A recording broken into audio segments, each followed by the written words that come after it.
Greetings out there in YouTube land. This is Morris Man. As always, I thank you guys for coming to my channel. Today I'm going to post a special video. It's entitled Happy Birthday, Mr. Will Spencer. Mr. Will Spencer's birthday was yesterday.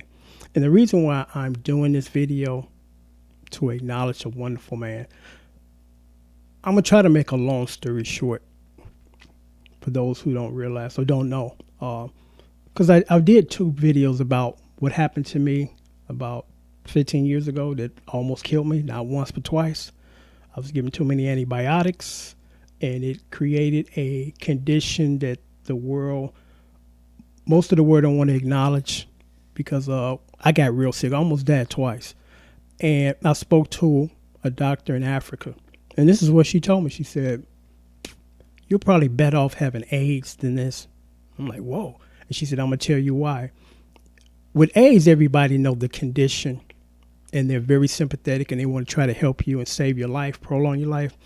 With the condition that you have, which is called candidiasis, it's when the candida in your digestive tract gets outside your digestive tract due to leaky gut syndrome, which is microscopic holes that have been put in your or developed in your digestive tract due to the candida getting out of control, and it grows these little like spider-like hands or whatever you want to call them, and poke holes in your digestive system because it's a jailbreak. And once anything gets into your bloodstream, it travels throughout your entire body. So your entire body is affected, your heart, your lungs, your brain. So she said, you better off with that condition, because with this one, they don't want to acknowledge it because the doctors have created this condition because they've given you too many antibiotics. And she said, if you survive this, it's going to probably take 20 years to get this out your body. I'm in year 15, okay? So I went on a mission to fix this and save my life. And as a result of the research that I did save my life. I really didn't have too much help from doctors, because some of them don't realize this condition exists. And then the other ones that do won't acknowledge it because they created it. You know, my doctors, when I had an issue, they gave me a whole bunch of antibiotics for like 3 months. And normally you shouldn't have antibiotics no more than about 5 days, because they usually tell you stop taking it after 5 days. And you should ask yourself, well, why should I stop taking it? Now you know, because, well, I'm not going to get into all of that, but I just gave you a end of the story, or a quick synopsis to go into, how I met Mr. Spencer. I met Mr. Spencer online many years ago. He, I believe, is a nutritionist or a neuropath, something in that field. So I explained to him what happened to me. I'm like, I had a wonderful life before this kicked in. I mean, I had a wonderful life. Through hard work, I built a wonderful life for myself and my family. And now that's being threatened and being taken away. So, and the doctors didn't seem to be too concerned, because I noticed when this weird change started to come over me, extremely fatigued, as sensitive to the daylight, having a white coating on my tongue. I eat bread, which I've been eating all my life, breaking out in hives all over the place. And that's because my immune system was changing. So I went to the doctor. You want to leave, buddy? Goodbye.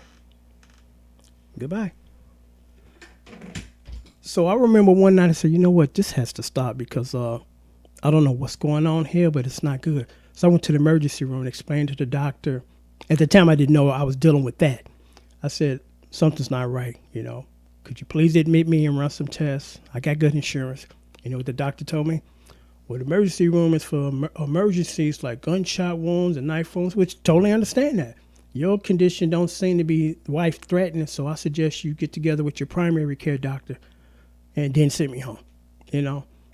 I was so disheartened, because I'm like, I don't jump to conclusions, but I'm like, I know me.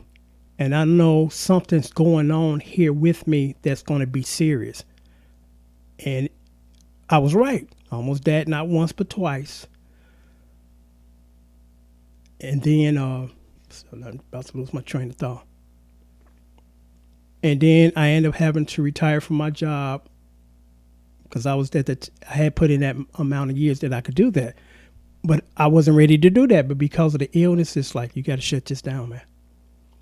And like I said, the lady told me that this is going to take like 20 years to get out your system. I'm at year 15. And there's no guarantee that when I hit 20 years, if I make it, that it's just going to automatically disappear. Because out of the 100% that I was, I'm probably about 60% now. So I just thought I would share that because, again, it ties in with Mr. Spencer. So Mr. Spencer does lectures, and he was on his way somewhere, and he was passing by Illinois because I was living in Illinois at the time. Passing by, not coming in, and passing by. So he said, I'm gonna come see you. So he went 500 miles out of his way in the dead of winter. I remember that winter. It was extremely cold. It was so cold that if you wanted to go to the grocery store 4 blocks down the street in the car, you thought twice about this. Like, you know what? I don't want to get stuck in between here and the store because I'm not going to fend too well out there in this cold right now. You know, and in spite of that, he came, and then I just mentioned this, he's a white gentleman, and I'm saying to myself, in the back of my mind, I would be thinking like this, well, you know, I don't know this dude. I'm going way out of my way. I got my wife and my 2 kids with me. I don't think this is a good idea, you know, or anything that you might think that might put your family in harm's way, you shut that down. It's like, I don't want to run the risk of nothing happening to my family, even though it's a possibility that I'm just overthinking, but it's better to overthink than under. In spite of that, they came in a little tiny car, came to see me, you know, spent about 30 minutes in my home, and I was quite appreciative that he did that for me. Because again, it's like, you not only got to think about your safety, but you got your family here with you. So that puts you in an extremely vulnerable position. And in spite of that, he came through and talked with me. And that did make me feel pretty good. I felt good that someone cared enough about me to go that distance. A total stranger. Well, like I told you, you know, with that car issue a couple of weeks ago, how the 3 people that I've known, 2 of them out of the 20 plus years, the other guy about 8 years, all of them failed me. You know, these are people that I know. These are people that I've done timeless amount of favors for, went the distance like Mr. Spencer did for me with these people. So I was quite disappointed when my friends couldn't come through, because it's extremely rare that I ask anybody for anything. And when I do, I pay you well. Now, you might ask, well, Morris, man, what is this favor you keep mentioning in the 3 videos, but you never told us, that caused you to sever your relationship with these people? And I want to share that with you because it was so simple. You're going to say, that was it? I'm like, yeah, that was it. I got sick about 2 weeks ago. I ended up going to the hospital. I was there for about a day or 2. Now, whenever I go to the hospital, I'm not feeling well. Trust me. I got a pretty good threshold for being uncomfortable or sick. But that day I knew at 2 a.m, dude, get up, put your clothes on, get your keys, and get up out of here. You know, even my cat realized something was wrong because I laid on the floor and prayed. That's how bad I felt. And my cat came and stood right next to me and wouldn't budge because she knew something was wrong. You know, so I went. So I needed for them to just simply do this. My tag expired on my car in July. So I went to my mechanic second week of June, and normally just take them like a day or 2 at the most to fix any problem because the light was on. And in the state that I live in, if that light is on, you can't pass the ignition. And if you don't pass the ignition, you can't get your tag. And you know the climate of the police in this area. You do not, especially being a black man, now even a black woman, you do not want to be black and caught out there with dirty stuff. You know, you got tag missing or sticker in the headlights, none of that. Because you don't want anything to unfold that shouldn't, and it result in your death. I mean, it's just that serious now. So I'm like, I'm not trying to get caught up in that. You know, even when I was younger, I made sure that all of my stuff on my car is right, because I don't want flashing lights in my back rear view mirror. I don't. You know, I don't. You know, I just seen on the news in Chicago, this police officer grabbed this black woman, young black woman. She's walking the dog, and I think she was there past the time. Still just tell her, ma'am, the park or beach is closed. You have to go. They got into a confrontation, and what she tried to do, because you could see it on the camera, because I guess he didn't realize that there was a big surveillance camera somewhere showing this, because she decided, I'm going to tape this for my protection. And as she was trying to, you know, set up a camera to record it, the police officer tried to yank the camera out of her hand and start swinging her around just to protect himself from not being taped, but not realizing there was a big surveillance cameras that caught all of that. So I hope this guy get fired, because I'm like, that was unnecessary. It's just, you know, ma'am, you have to go. And that's it. She was compliant. But now, you know, you get into these deadly confrontations with the police, and it's like, I'm not trying to get caught up in that. I did not want to live the life I've lived up until the age I am to die like that, okay? Or COVID. Keep your mask on, okay? Get your vaccinations. So the tag had expired because my mechanic drug his feet for over a month. You know, they had my car for 4 weeks. I'm like, come on, man, what's going on here? And a long story short, they didn't have any more mechanics. Instead of just telling me that, and said, dude, you need to go somewhere else because we don't have nobody to fix your car. So this went on for a month until one day I just went down there and got my fucking keys. I'm like, give me my damn keys, man. I'll take it somewhere else, which I did have to do. So I finally get that issue resolved with the light. And what I realized now, that the computer in the car has to reset after you fix the problem and that light goes out, and you have to drive your car at least 300 miles. I just realized that, about 300 miles in order for the system to reset itself, and then you can go past the test. So I took the car that the first time, or a family member did, and it failed. So I'm like, okay, I need about another 100 miles because we was checking the mileage. So like I told you, I was so sick, I couldn't even drive. So I asked my friends. I was like, I'll pay you $200. The only thing you got to do is come get my car. It's mechanically sound. 30 minutes on the expressway. You get $200. Okay. Nobody did it.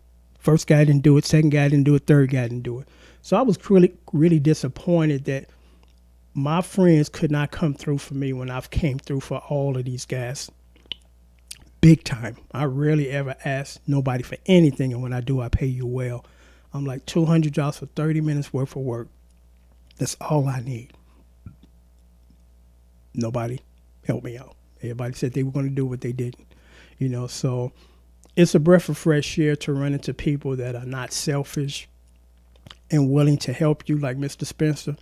Mr. Spencer didn't know me. He refused to take any gas money, even though he was going out of his way to come see me and bring his family. You know, and I appreciate that. You know, the world would be a better place if there were many more Mr. Spencers, because it's nice to know that there are some people out there that care. And that's what keeps me moving forward with my channel, because I ran into a lot of unappreciative people. People expect shit for free. You know, oh, you're supposed to do this. No, I don't. You know, I had one guy ask me a couple of days ago when I did a video on my favorite R&B solos. This video would have been better if you would have played all those solos and tell us what you liked about it. Are you going to pay me to do that? You know, that could take a couple of hours. You know, you're not the only one. I got 39,000 subscribers, and I appreciate each and every one of you guys. There's just some people that think it's just them, that they look on YouTube and they see me and I'm the only one, or they're the only ones that were going to ask for something. It's like, come on, man, you know. But it was just really sad because, again, the issue was my sticker has already been expired at least 3 weeks. And I don't want to be riding around or even park, because if you leave your car out there with expired tags, they come and get you. They coming down and they check and they write you out tickets, you know. So I was really disappointed because I'm like, you guys know my time frame here, and I need this done like yesterday. Could you help me? Yeah, I'll help you. Didn't come that day. Nowhere to be found. I'm like, okay. So that just makes, Mr. Spencer an even better person or a bigger person. That, again, this is a man that I didn't know, and he decided that he was going to go out of his way in the dead of cold with his family to come see me, So on that note, I'm going to sign off. I just want to, again, thank you, Mr. Spencer. Happy birthday, sir. I appreciate you. The world would be a better place if there were more guys like you, that they care. And it ain't about what you could do for me or I don't feel like doing that, So until next time, take care and thanks for watching.